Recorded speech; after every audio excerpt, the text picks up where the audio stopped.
This was one of my favorite places when I was a kid. I would often pester my parents to bring me here to the Butantan Institute Biological Museum so I could see the stars of their exhibit. Dozens of snakes from all over the world.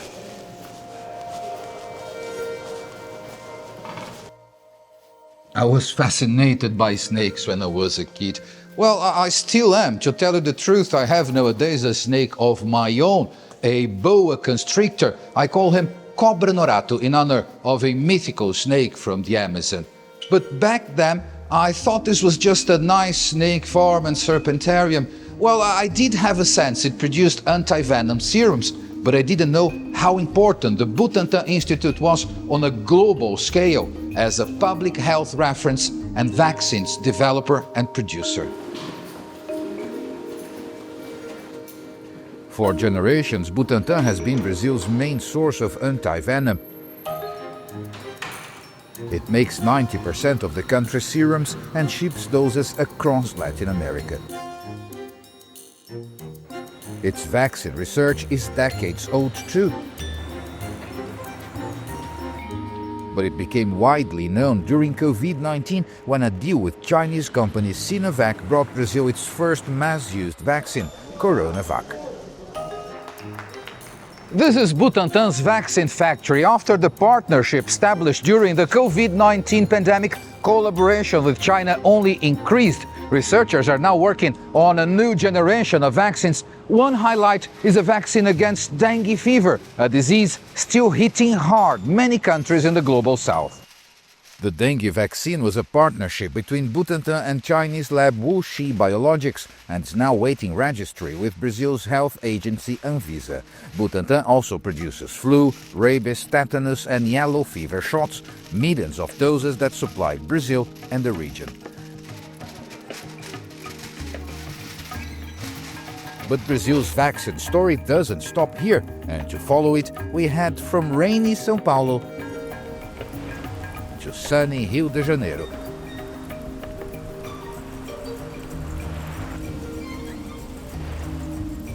Hola, hola. Hello, Pedro. Thank you very much. Thank you for having us here. Yes, we're glad to receive the CGTN and you here in Fiocruz. Great. And this is the Global Health Center then? This is your office? Yes, the Global Health Center at Fiocruz, of the Presidency of Fiocruz. Let's come inside to see a little bit of our international cooperation of Fiocruz. Sure. Let's go. Thank you. Yes. Fiocruz is the National Public Health Institute of Brazil, and we are linked to the Ministry of Health of Brazil. Challenges that are common in the South Zone, in the tropical areas of the globe, and more, we have many problems of social inequalities. We have same problems. We have many poor people in these countries, also in Brazil, that we must deal. We must help to improve the access to health to these people in both countries. BRICS, the BRICS nations. There is also a growing partnership, and I understand there is even one specific structure that's being created to discuss vaccines across the BRICS. Is that the case? Yes, yes. We're now in the year of that Brazil is in the presidency of BRICS. We are part of the Ministry of Health, and the Ministry of Health asked us to lead 3 initiatives in the BRICS health track.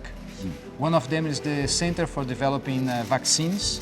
Another one is a network of institutes of public health in each country of the BRICS, and also research about public health and health systems. But I think few agencies have such a beautiful headquarters as you have here, yeah?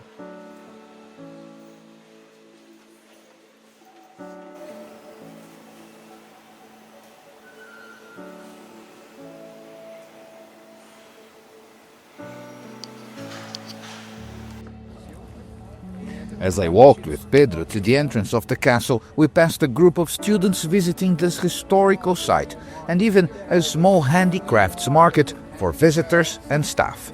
And then...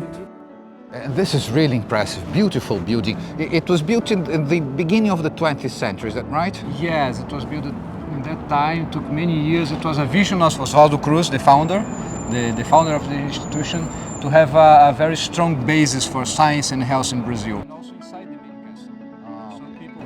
It's really amazing how well preserved it is.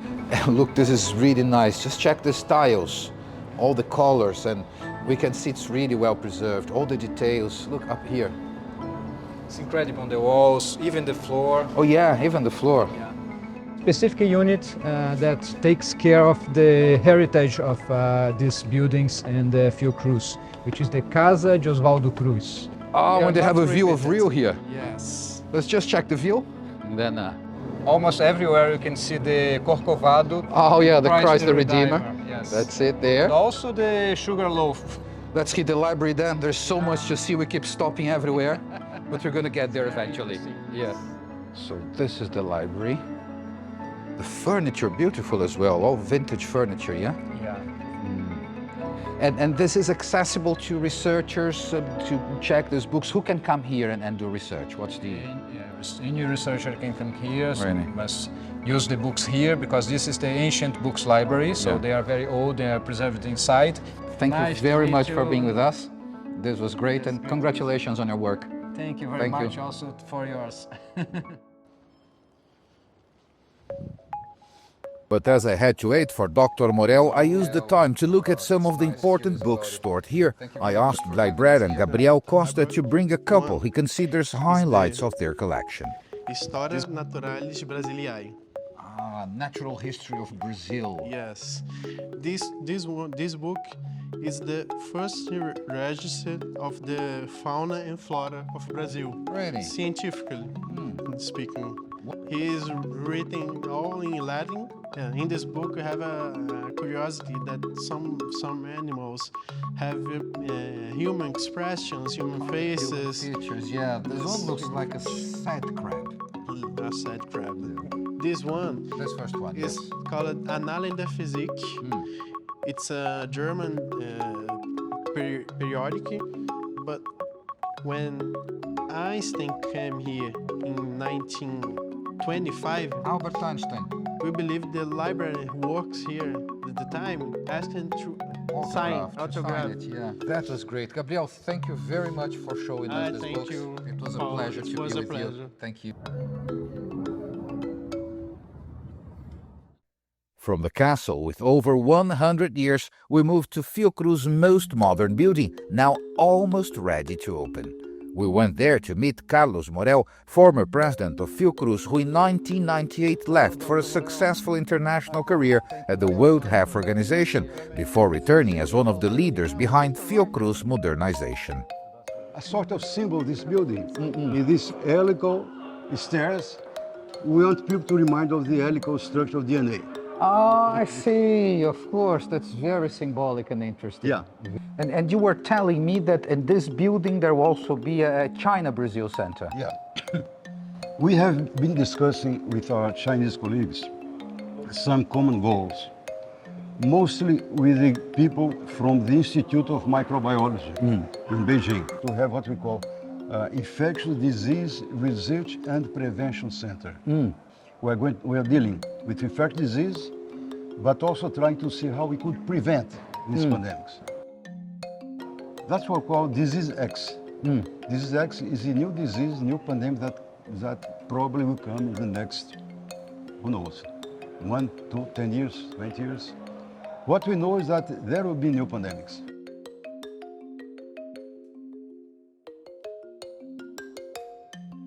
Now, Dr. Morel, we are heading now to the BRICS meeting in Rio de Janeiro, and one of the main axes for BRICS actions this year is a global action on public health. So, what's your take on that? While sometimes we are only expecting that the global north will bring the solutions, no, I think the global south, as you call, we have the instrument for that. So I think the BRICS could be a major platform for our interactions, you see. Dr. Morel, thank you very much for all this information, but there is one more thing I'd like to ask you. This is a huge campus, lots of buildings around. Can we hop into one of these little electric cars and you show us around a little bit? My pleasure to guide you. Great. Thank you. Okay. Let's go. Yep.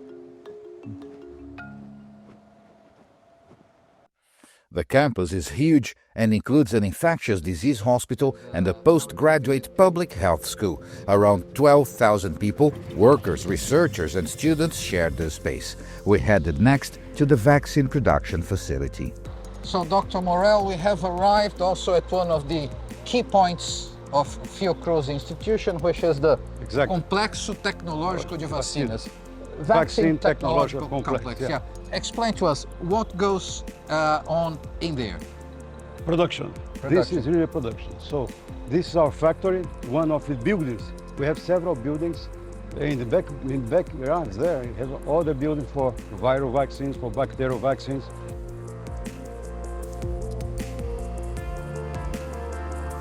So just give us a couple of examples. What vaccines are produced here, for example? One of the most spectacular ones, it's in another building, it's for the yellow fever vaccine.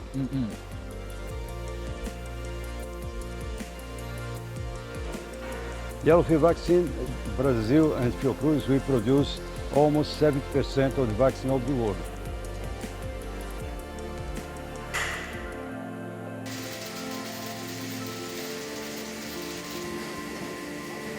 Okay. Dr. Morel, thank you very much. This was fantastic. Congratulations on your work. Thanks. And we'll be in touch, certainly. Thank you.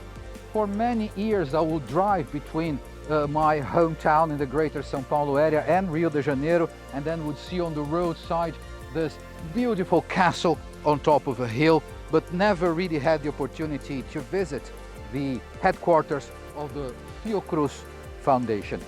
My first time here today was very interesting. I not only visited the castle, as I learned a lot about the work of Fiocruz, an institution that has a long history, more than 100 years, but also looking into the future, among other things, with this partnerships with China, with the BRICS nations, that can certainly help a lot to advance global health issues all over the world.